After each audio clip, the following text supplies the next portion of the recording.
जो काम हमने अपने माँ-बाप के घर में नहीं किए होते हैं ना, जब हम अपने घरों में आकर करते हैं तो तब मम्मी बहुत याद आते हैं। मुझे याद है अगर कभी मम्मी ने कह भी देना ना कि शरबत मक्खन ही निकाल लो, तो मैंने कहना मम्मी सारा हाथों को लग जाता है और सारे ग्रीसी हो जाते हैं, या कोई बहाना बना लेना कि मेरा तो सुबह बहुत ज़रूरी टेस्ट है और मैं तो तैयारी करने लगी हूँ, मेरे पास टाइम ही नहीं है। लेकिन मैं यही सोच रही थी ये बनाते हुए कि देखिए अपने घर में ना हम बहाने बनाते हैं बल्कि टाइम निकाल लेते हैं, ना भी टाइम हो तो सोने का टाइम में से या किसी और टाइम में से ना मैनेज करके ना अपने कामों को कंप्लीट कर लेते हैं, तब माएँ बहुत याद आती हैं। हाय गाइस, अस्सलाम वालेकुम, आई एम सरवत नौरीन। कैसे हैं? उम्मीद है कि सब ठीक-ठाक होंगे। आज मैं आपको मलाई से मक्खन तक का सारा तरीका और सफ़र बताऊँगी ये किस तरह से बनता है। सबसे पहले तो आपने मलाई उतार कर ऊपर वाले खाने में इसे फ्रीज़ करते जाने हैं, ताकि नीचे वाले खाने में अगर होगी तो ये ख़राब हो जाएगी। ऊपर वाले खाने में सही रहेगी। मैंने पहले ये छोटी डिब्बियों में, क्योंकि मेरा इरादा था जग में बनाने का, लेकिन फिर मैंने बाद में इसके लिए जो चाटी और मधानी होती है वो ख़रीद ली, क्योंकि मुझसे रोज़-रोज़ जग से नहीं बनता। तो इसके लिए मैंने एक ही मतलब जब काफ़ी ज़्यादा हो जाती है, 4-5 किलो मेरी मलाई बन जाती है, तो मैं एक ही बार में इसको बना लेती हूँ, क्योंकि रोज़-रोज़ करने से उतनी ही मेहनत करनी पड़ती है और हाथ गंदे भी मतलब हाथ को ये ग्रीसी होती है और लग जाती है, तो इससे अच्छा है कि एक बार में ही कर लिया। और मैं आपको बताऊँगी कि आप इतने थोड़े दूध से भी किस तरह से ज़्यादा बलाई उतार सकते हैं। मतलब मेरे बहुत कम दिनों में इतनी बलाई बन जाती है। इसके लिए मैंने पानी को गर्म कर लिया है, गैस नहीं थी तो मैंने क्या किया, मैंने केटल में गर्म कर लिया है और इसको मैं तमाम बर्तनों को अच्छे तरह से साफ़ कर लूँगी। आपने केटल को जब यूज़ करना है तो इसकी जो पीछे से वायर है वो निकाल देनी है, ताकि इसमें अर्थ वगैरह ना आ सके, क्योंकि सर्दी के दिन होते हैं और वैसे भी ये पानी वगैरह के लिए यूज़ होती है। इसके स्विच में करंट आ सकता है, इसलिए आपने इस बात का ध्यान रखना है। और इसको मैंने ना अच्छी तरह से साफ़ कर लेना है। पहले मैंने पानी थोड़ा सा डाला था, उससे एक बर्तन से निकाल कर दूसरे वही पानी मैं दूसरे बर्तन में डालती गई हूँ और इसके बाद मैंने 2 दफ़ा इसको साफ़ कर लिया। इसी पानी को मैंने इस बलाई के अंदर भी शामिल कर दिया है। इसके बाद हमने इसको हिलाते जाना है और इसको गर्म करते जाना है, ठीक है? कुछ लोग ना इसके इसी तरह से ही बलाई को ना दही की जाग नहीं लगाते। ये देखिए यहाँ पे कुछ बलाई, जिस दिन बलाई ज़्यादा वो गर्म हीट अप हो गई थी और वो रेड दूध हो गया था, तो उस दिन की बलाई जो होती है वो ज़्यादा सख्त हो जाती है और कोशिश करनी चाहिए कि इतनी मतलब रेड होनी नहीं चाहिए, क्योंकि उसका फ़ायदा कोई नहीं होता। आपने थोड़ी देर बाद ना इसको चेक करते जाना है, बहुत ज़्यादा गर्म ना हो जाए, क्योंकि अगर हम बहुत ज़्यादा गर्म करके इसके अंदर अगर जाग डालेंगे ना, तो वो दही जो हमने मलाई को जाग लगानी है ना, या जिसे दही बोलते हैं, वो फट जाएगा। तो इसके लिए है कि नीम थोड़ा तेज़ नीम गर्म होना चाहिए। आपने इसको जो मैंने इसको दोबारा इसीलिए चेक किया, मैंने ना एक साइड पे चम्मच रख के इसका ये वाला गई थी लैडल, आती हूँ जब मैं आई तो थोड़ी देर बाद वो नीचे गिर गया था स्लिप होके, फिर मैंने दोबारा निकाल के इसे वॉश करके यूज़ किया। तो ना आपने इसको फिर से चेक कर लेना है। इसके बाद मैं इसके अंदर दही ऐड कर दूँगी। क्योंकि मेरे पास मलाई ज़्यादा है तो मैं दही भी इसमें उसी हिसाब से ऐड करूँगी। आप चाहें तो जितनी आपके पास मलाई है उस हिसाब से दही ऐड कर लें, ठीक है? इसके बाद मैं इस पे लिड लगा दूँगी और अगर तो मौसम गर्मियों का है तो ये जल्दी बन जाएगा, अगर सर्दियों का है तो थोड़ी टाइम ज़्यादा रखना पड़ेगा।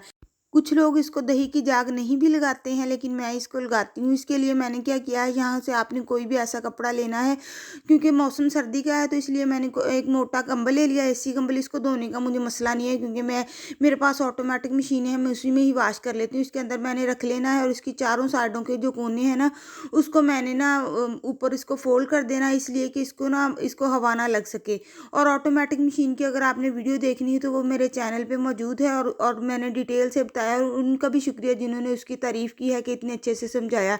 ये अगले दिन नेक्स्ट डे सुबह हो गई और यहाँ पे मैं इसको अब ओपन कर लूँगी, क्योंकि ये अच्छे से जम गया है। मैंने इसको चाटी में बनाना है। चाटी को पहले पानी से भर देना है 2-3 घंटे के लिए, क्योंकि अगर हम इसको नहीं भरेंगे तो इसका जो बलाई है सारी नीचे चिपक जाएगी। ये जो चूल्हे का स्टैंड होता है ये मेरे पास पड़ा हुआ था, क्योंकि लकड़ी का जो नीचे इसका स्टैंड होता है वो मैंने नहीं लिया, तो मैंने बस ये चाटी और मधानी ही ली थी। तो वो मैं चूल्हे वाला जो स्टैंड होता है उसी को ही यूज़ कर लूँगी, ठीक है?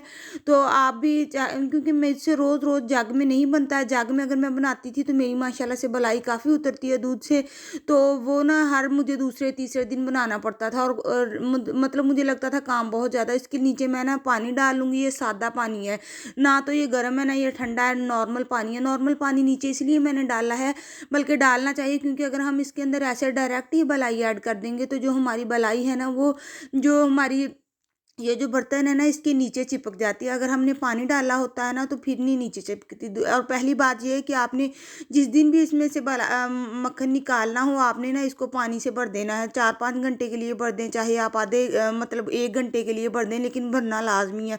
उससे जो इसके पोर्स होते हैं ना वो पानी अच्छी तरह से मतलब सोख कर लेते हैं। फिर हम इसकी जब बलाई निकालते हैं, ये बलाई को सोख नहीं करता। इसके बाद मैंने पानी को गर्म कर लिया है और जिस बर्तन से मैंने बलाई निकाली है उस बर्तन को अच्छी तरह से मैंने साफ़ कर लिया है। आप चाहें तो उस बर्तन के अंदर पानी डालकर चूल्हे पर भी रख सकते हैं और मतलब डायरेक्ट भी उसी बर्तन में गर्म करके और उसको साइडों से अच्छी तरह साफ़ कर लें। अगर हम पानी गर्म करके इसको साफ़ नहीं करेंगे तो ये अच्छी तरह से साफ़ नहीं होगा।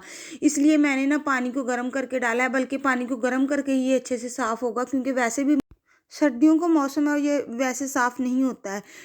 इंशाल्लाह इसके बाद में बहुत जल्द आपसे ना थोड़े दूध से ज़्यादा जो बलाई निकलती है ना वो किस तरह से निकलती है वो वीडियो ज़रूर शेयर करूँगी। मैंने कभी भी मतलब जो होता है ना हमने बाय करना होता है घी, मैंने कभी भी बाय नहीं किया। मैं हमेशा घर पे ही बनाती हूँ और माशाल्लाह से मुझे मेरी अम्मी भी कहती होती है कि तुमने तो कभी लिया ही नहीं है, क्योंकि मैं जो आता है ना मेरे पास दूध वगैरह में लेती हूँ उसको बलाई मतलब बलाई उतारने का ना एक तरीका होता है, उसी तरीके से उतारे ना तो बलाई ज़्यादा आती है। अब ये जो मैंने बर्तन है ना इसको देखना है, ये जो इसका जिससे हमने इसको बनाना है ना ये इतना डिप होना चाहिए। अगर इतना डिप होगा तो फिर ही ये बनेगा, अगर ये डिप नहीं होगा ना तो फिर ये अच्छे से बनेगा नहीं। ये मैंने इसको ना चाटी के अंदर डालकर देख लिया तो मैंने देखा था पानी थोड़ा सा कम है। अगर आपका ये जो ऊपर वाली मधहानी है ये फिट नहीं आ रही, ऊपर रह रही है, तो आप इसके अंदर इतना पानी ऐड कर लें कि इसका जो फ्लावर वाला हिस्सा है ना वो अंदर अच्छी तरह से डिप हो जाए।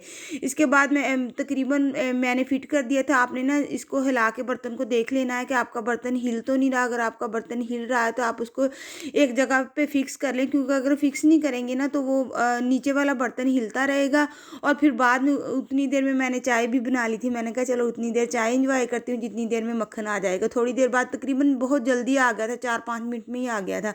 तो मैंने फिर आके चेक किया। पहले हमने थोड़ा सा निकाल के चेक करना है। अगर दबाव देने के बाद देखें कि आपका मक्खन तैयार हो चुका है तो आपने इसको निकाल लेना है। ठीक है, आपने ना जब भी इसको निकालना है मक्खन को तो सबसे पहले इसका स्विच ऑफ करना है, क्योंकि इसमें अर्थ आ सकता है। वैसे भी ये जो वाटर वाली चीज़ें होती है उसमें अर्थ बहुत जल्द आता है। तो आपने ना सबसे पहले इसका स्विच ऑफ करना है, उसके बाद इसको बाकी तरीका करना है। इसके बाद ये जो इसका स्टैंड है ना ये ले लेना है और उसके साथ हमने पानी नीम गर्म लेना है। पानी आपने चेक कर लेना है, बहुत ज़्यादा ठंडा भी नहीं होना चाहिए और हद से भी ज़्यादा इतना गर्म ना हो कि आपका हाथ ही ना लगे, इतना गर्म भी नहीं होना चाहिए। इसके बाद आपने ना इसको साफ़ करते जाना है। इसका जो मधानी का ऊपर वाला हिस्सा है इसको साफ़ करते जाना और आपका नीचे वाला जो चाटी का बर्तन है उसके सिरे के साथ इसको जो भी ऊपर से मक्खन उतरेगा उसको उसके साथ लगाते जाना है। आपने जब भी ये काम करना हो तो कोई पुराने कपड़े पहन लें या कोई ऐसा सूट पहन लें जिसके स्लीव जो हो ना ज़्यादा खुले नहीं हों, तंग हो, या जो आप फोल्ड करें तो अच्छे से फोल्ड हो सके। ठीक है, मैंने वैसे भी 2-3 सूट और भी हैं जो स्टिच करने थे। मैंने सोचा था उसकी उनकी डिज़ाइनिंग स्टिच करूँगी तो आपके साथ भी शेयर करूँगी, क्योंकि मैंने ना मैटरनिटी सूट बनाने हैं अपने लिए, मुझे ज़रूरत है उसकी। और मैं अपनी बहनों से उनसे भी शेयर बहुत मेरा माइंड कर रहा था कि मैं उनसे शेयर करूँ जिनकी औलाद नहीं है, अल्लाह उनको नेक औलाद से नवाजे। कुछ 1-2 दुआएं शेयर करूँगी और कुछ टिप्स शेयर करूँगी, वो फॉलो करें। बाकी हर काम अल्लाह के हाथ में होता है, इंसान के हाथ में तो कुछ भी नहीं होता है। आजकल मुझे टाइम नहीं मिल रहा स्टिचिंग का, क्योंकि मेरे 3-4 सूट ऐसे हैं जो मुझे स्टिच करने हैं थोड़े। और क्योंकि मेरी काम वाली है वो भी नहीं आ रही, उसने मुझे कहा है कि बाजी मैं यकम के बाद आऊँगी। मतलब उसने तकरीबन 10 दिन हो गए, मैं पहले से भी नहीं आ रही है। तो मुझे घर के काम भी खुद ही करने पड़ रहे हैं अभी, क्योंकि और वैसे भी मुझे टाइम नहीं मिल रहा। वो जब मैं स्टिच करूँगी, पहले मैं सोच रही थी कि उनको मैं स्टिच कर लूँ और स्टिच करने के बाद उनकी ना डिज़ाइनिंग आपसे शेयर कर लूँ, फिर टाइम नहीं मिल रहा था। कभी सोच रही हूँ कि बिल्कुल सिंपल ही स्टिच कर लूँ। तो अगर तो मुझे टाइम मिला तो मैं उनकी डिज़ाइनिंग की जो वीडियो है ना आप लोगों से ज़रूर शेयर करूँगी। अगर डिज़ाइनिंग की वीडियो ना शेयर कर सकी तो स्टिच करने के बाद उसकी जो वीडियो होगी ना उसको मैं लाजमी शेयर करूँगी। ठीक है, और इस तरह से आपने गर्म पानी को डालते जाना है। गर्म पानी डालेंगे ना तो उसके ऊपर अगर थोड़ा बहुत मक्खन लगा भी होगा तो वो ना नीचे मतलब गिर जाएगा। उसके जो हमारी चाटी है ना मधानी से उतर के नीचे, ये देखें साफ़ हो गई है तकरीबन। इसके बाद आपने बाद में इसको जो साबुन वगैरह वाली होता है उससे साफ़ करके तो आपने बाद में इसको अच्छे से साफ़ करना है। इसके बाद बाहर अगर चाटी के कुछ लगा है तो उसको भी साफ़ करके अंदर डाल दें, क्योंकि ये साफ़ ही है। इसको 2 मिनट पहले तो मैंने इसे पानी से भरा था, उसके बाद मैंने इसको साबुन के साथ अच्छी तरह से बाहर से भी वॉश किया था। क्यों? इसीलिए क्योंकि अगर बाहर कोई चीज़ गिर जाए या बाद में आपके बाहर भी इसकी बाहर वाली साइड पे भी हाथ लगते हैं तो फिर आपको मसला ना हो। इसके बाद हमने इसको थोड़ा-सा ना टेढ़ा कर लेना है, ताकि हमें ना इसको निकालना आसान हो। इसके बाद हमने इस तरह से करना है, ये कोई भी बर्तन लेके उसके अंदर हमने ठंडा पानी डालना है। बर्फ़ पानी जो होगा ना वो बर्फ़ वाला होना चाहिए, ज़्यादा ठंडा होना चाहिए, क्योंकि हमने इसमें जो वो है ना मक्खन निकाल रखना है, और हमारा मक्खन जो है ना वो मेल्ट नहीं होना चाहिए। आपने इसको बर्फ़ को तोड़ते हुए ख़्याल रखना है कि आपके हाथ में ना ज़ख्म ना हो जाए। इस तरह से मैंने थोड़ी-सी बर्फ़ को इसके अंदर जो हमारी मक्खन है उसके अंदर भी डाल दिया, क्योंकि हमने गर्म पानी से ऊपर वाली मधानी को साफ़ किया था। तो थोड़ा बहुत मक्खन जो मेल्ट हुआ होगा, जो वैसे नहीं निकलेगा, तो अगर हम उसके अंदर थोड़ी-सी आइस डाल देंगे तो उससे फ़ायदा हो जाएगा। और मैं ना आप लोगों के साथ ना अपना हॉस्पिटल बैग जब बनाऊँगी उसकी भी वीडियो शेयर करूँगी, और बेबी बैग जो बनाऊँगी मैटरनिटी के लिए उसकी भी वीडियो भी शेयर करूँगी, और जितना हो सका उतनी वीडियो मैं आप लोगों के साथ ना शेयर करूँगी। वो भी इसलिए कि मेरी वो बहनें जो न्यू मदर होंगी उनके उनके लिए थोड़ी आसानी हो सके। बहुत सारे काम ऐसे हैं जो हमने अपने माँ-बाप के घर में नहीं किए होते हैं। जैसे ये मक्खन निकालना ही लगा लें, या और बहुत सारे काम होते हैं जो हमें फर्स्ट टाइम, जैसे मेरा माशाल्लाह से एक बेटा पहले भी है, अल्हम्दुलिल्लाह अल्हम्दुलिल्लाह। ये तो मैं इंशाल्लाह आप लोगों के साथ ना कुछ रेमेडीज़ भी शेयर करूँगी। वो इसलिए कि अगर मेरी किसी रेमेडी शेयर करने से, या मेरी कोई दुआ या वज़ीफ़ा शेयर करने से किसी एक बहन के भी अल्लाह ताला ने गोद भर दी, तो मुझे लगेगा कि मेरा ना बताने का मकसद, मेरा यहाँ बताने का कोई मकसद नहीं था। सिर्फ़ मैंने यही सोचा कि क्यों ना किसी की हेल्प हो जाए। बहुत सारी बहनें ऐसी होती हैं, क्योंकि हमारे यहाँ ज़्यादातर फैमिली जॉइंट में ही रहती हैं, और जॉइंट फैमिली में रहना कोई आसान काम नहीं है। अगर आपके बच्चे हो ना तो आपका मन थोड़ा बहला रहता है। आप मतलब अगर कोई माइंड में टेंशन चल भी रही हो ना, तो थोड़ी देर बाद में आपके बच्चे का काम करना पड़ जाता है। आप उठते हैं, उसके कामों में लग जाते हैं, तो आपका ध्यान बढ़ जाता है। लेकिन अगर आपके बच्चे नहीं होंगे ना तो आप उसी टेंशन में गुज़रते, और आपको यही भी लगता होता है कि शायद मेरे बच्चे नहीं हैं, इस वज़ह से इस तरह से हो रहा है। अल्लाह सब बहनों को औलाद से नवाज़े, और मैं ना बहुत जल्द आप लोगों से ना शेयर करूँगी इंशाल्लाह इंशाल्लाह। इसके बाद मैंने सारा मक्खन निकाल लिया। उसके बैक साइड पे जो चाटी के अंदर लगा हुआ ना मक्खन, उसको किस तरह से निकालना है, वो इसके लिए सबसे पहले इस तरह से करना है। इसके अंदर लस्सी जो है ना उसको हमने बाहर निकाल लेना है। इस लस्सी की आप ना कढ़ी चाहें तो वो भी बना सकते हैं, क्योंकि ये जो लस्सी बलाई होती है ना हमने ऊपर वाले खाने में फ्रीज़ की होती है। ये हमने नीचे वाले खाने में नहीं रखी होती। नीचे वाले खाने में रखी हो तो वो बलाई ख़राब होती, स्मेल आती, लेकिन ये तो बिल्कुल ऐसे फ्रेश की तरह होती है। इसके बाद जो इसके अंदर लगी है उसके लिए हमने क्या करना है कि चाटी को ना 2 घंटे तक पड़े रहने देना। जब ये देखें कि हमारी तकरीबन नॉर्मल टेम्परेचर पे हो गई है, तो उसके बाद हमने पानी लेना है। पानी थोड़ा-सा ज़्यादा नीम गर्म से ज़्यादा गर्म होना चाहिए।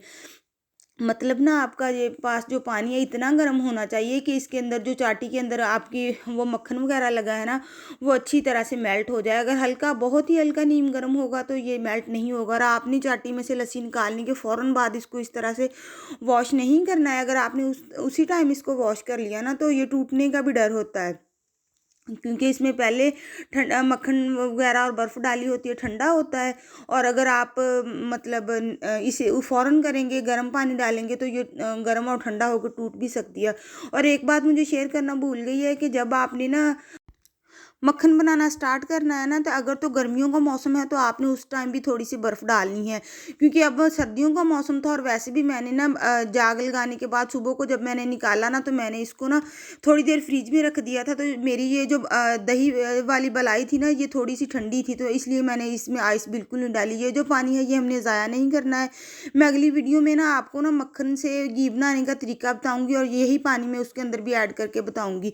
और जिस तरह से मैं मक्खन से घी बनाऊँगी ना वो मेरी अम्मी का तरीका है। और लोग ना इस तरह से बनाते हैं कि वो ना इतना जलाते हैं मक्खन को कि उसके अंदर का सारा जो पानी जो लस्सी होती है ना वो जल के ख़त्म होती है। लेकिन मेरी अम्मी इस तरह से नहीं बनाती थी। तो क्योंकि वो इस तरह से बनाती थी, पहले मक्खन को गर्म करती थी, उसके अंदर से लस्सी निकाल देती थी, फिर दोबारा मक्खन को गर्म कर लेती थी। बस इतना ही होता था, मतलब जला के उसकी ना लस्सी नहीं निकालती थी अम्मी। तो मैंने जब शादी के बाद फर्स्ट टाइम लस्सी मतलब मक्खन से मैंने बनानी थी ना इसकी घी बनाना था, तो मुझे याद नहीं आ रहा था कि किस तरह से बनना है। मैंने यूट्यूब पे सर्च किया, हर किसी ने एक ही तरीका बताया हुआ था कि ना इसको आप चूल्हे पे रख दें और जलाते जाएँ, जब इसकी लस्सी जल जाए तो फिर घी तैयार होता है। लेकिन इस तरह उस तरह से ना उसके सारे जितने भी न्यूट्रिएंट्स होते हैं ना वो सारे ज़ाया हो जाते हैं। इस तरह से नहीं कि नहीं जिस तरीके से मैं बनाऊँगी उस तरीके से सिर्फ़ आपने एक बार मक्खन सारे को मेल्ट कर लेना है, और मेल्ट करने के बाद उसमें से लस्सी निकाल देनी है और फिर दोबारा मेल्ट करके उसको छान लेना है। उस तरीके से ना बन भी जल्दी जाता है। अगर हम दूसरे तरीके से बनाएँ कि मक्खन को जला के उसकी लस्सी को जलाना है, तो उसको टाइम बहुत ज़्यादा लगता है। इस तरीके से ना टाइम भी कम लगता है और बन भी जल्दी जाता है। ये जो हमने पानी निकला है ना, इसको हमने ज़ाया नहीं करना है, क्योंकि इसके अंदर भी मक्खन है। तो हमने इसको जब इसको मैंने इसका घी बनाना है ना, तो इसको इसके अंदर ऐड कर दूँगी। तो फिर मैं आप लोगों को बताऊँगी कि मैंने इसको किस तरह से बनाया है। और इस तरह से बनाने से ना आपका काम भी जल्दी हो जाता है, और देखिए माशाल्लाह से ना कितना ज़्यादा मक्खन निकला है। और मतलब जितनी आपकी भलाई होती है ना, उतना ही तकरीबन मक्खन निकलता है। और माशाल्लाह माशाल्लाह से ये देखिए माशाल्लाह माशाल्लाह। और ना पहले मैं एक और दूध वाले से दूध लेती थी, उसका दूध ना इतना अच्छा नहीं होता था, उसके दूध से स्मेल भी आती थी। लेकिन जिससे मैं अब दूध लेती है ना, इसका दूध माशाल्लाह से इतना अच्छा है, इतना अच्छा है। और माशाल्लाह से ना मैं ना दूध को उतनी देर तक यूज़ भी नहीं करती हूँ जितनी देर तक ना उससे बलाई ना उतार लूँ, क्योंकि मैं ना बलाई उतारूँ ना तो मेरे वो जिस बर्तन में डाला होता है जग वगैरह, उसको भी दूध वगैरह लगता रहता है। तो बच्चे मेरे बेटे का फीडर है, उसको भी लगता है। तो उसके लिए ना मैं फिर ऐसे करती होती हूँ कि पहले इसको उतार लेती होती हूँ। और हाँ, वीडियो को लाइक कर दें, चैनल को सब्सक्राइब कर दें और बेल आइकॉन को लाजमी प्रेस कर लें, ताकि जब भी मैं नई वीडियो अपलोड करूँ तो आपको टाइमली उसका नोटिफिकेशन मिल सके। आपके टाइम का बहुत शुक्रिया है, दुआओं में याद रखना और अपना बहुत सारा ख्याल रखना। अल्लाह हाफिज़। और मैं आप लोगों के साथ अपनी जो भी मेरे माइंड में वीडियोज़ हैं वो इंशाल्लाह ज़रूर अभी